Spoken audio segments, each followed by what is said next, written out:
بسم اللہ الرحمن الرحیم۔ السلام علیکم۔ آج میں آپ کے لیے شیخ سعدی کی ایک اور حکایت لے کر حاضر ہوا ہوں، تو چلیے شروع کرتے ہیں۔ کسی مردم آزار یعنی لوگوں کو دکھ پہنچانے والے کے بارے میں بیان کرتے ہیں کہ اس نے کسی نیک آدمی کے سر پر پتھر مارا۔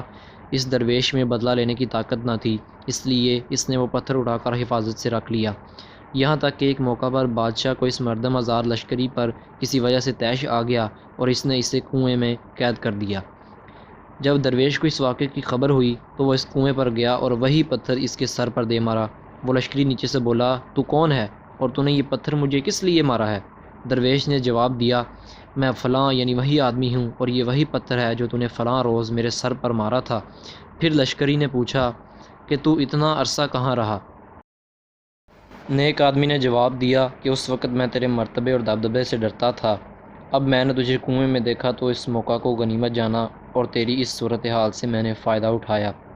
اگر تو کسی نالائق اور کمینے شخص کو برسر اقتدار دیکھے تو خاموشی اختیار کر، کیونکہ عقل مندوں نے ایسے موقع پر اطاعت کو اختیار کیا ہے۔ جب تیرے پاس کانٹے والے تیز ناخن نہیں ہیں تو تیرے لیے یہی بہتر ہے کہ تو درندوں سے نہ الجھ۔ جس کسی نے بھی کسی فولاد جیسے بازو رکھنے والے سے ٹکر لی یا زور آزمائی کی، اس نے اپنی کمزور کلائی کو تکلیف پہنچائی ہے۔ انتظار کر تا ان کے زمانہ اس کے ہاتھ باندھ دے، اس کے بعد اپنے دوستوں کی خواہش کے مطابق اس کا مغز پھوڑ دے۔ مطلب یہ کہ اگر کبھی کسی صاحب اقتدار سے تجھے کوئی نقصان اور تکلیف پہنچے اور تجھ میں اس کا بدلہ لینے کی طاقت نہ ہو تو اس وقت کا انتظار کب جب اس کا اقتدار چھن جائے، پھر حسب خواہش اس سے انتقام لے۔